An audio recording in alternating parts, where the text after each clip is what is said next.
आणि आता बातमी पुण्यातली आहे। पुण्यातल्या चाकणमधल्या खड्ड्यांमुळे एमआयडीसीतले अनेक कंपन्या स्थलांतर करण्याच्या मार्गावरती आहेत। खड्डे आणि वाहतूक कोंडीमुळे अनेक कंपन्यांना त्रास सहन करावा लागतोय। मात्र चाकणमधील उद्योजकांशी चर्चा करून त्यांच्या समस्यांवरती तोडगा काढण्याचा प्रयत्न करणार असल्याची माहिती उद्योग मंत्री उदय सामंत यांनी दिली आहे।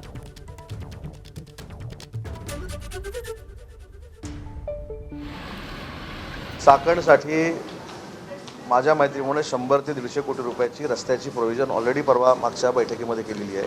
चाकणमध्ये 2 विषय आहेत रस्त्यांचे। एक रस्ता सार्वजनिक बांधकाम विभागाकडे जातो आणि एक जो तुम्ही म्हणता की चाकण भागातले रस्ते।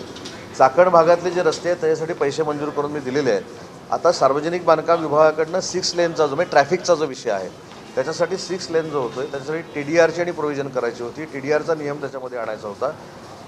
लँड ॲक्विजिशनसाठी जास्त पैसे आपण देऊ शकत नाही म्हणून ते TDR कन्व्हर्सेशन करावं हा निर्णय आम्ही घेतलेला नव्हता, तर तत्कालीन उपमुख्यमंत्री अजितदादांनी घेतलेला होता आणि ते आता काम देखील अतिशय वेगानं आपण पुढे नेतोय। 1 वर्ष 1.5 वर्षामध्ये हे सगळे रस्त्याचे प्रश्न इथे सुटतील। पण खड्डे आणि वाहतूक कोंडीने हैराण झालेल्या कंपन्या मात्र चाकण एमआयडीसी सोडणार आहेत। 20 लघु उद्योजकांच्या या निर्णयाने राज्यामध्ये खळबळ उडाली, पण अशा चर्चा गेल्या 3 वर्षांपासून ऐकत असल्याचं म्हणत उद्योग मंत्री उदय सामंतांनी याचं राजकारण न करण्याचा सल्ला दिला। 150 कोटींचा निधी रस्त्यांसाठी दिलाय, त्यामुळे कंपन्यांनी आम्हाला चुका दाखवाव्यात असं आवाहन सामंतांनी केलं।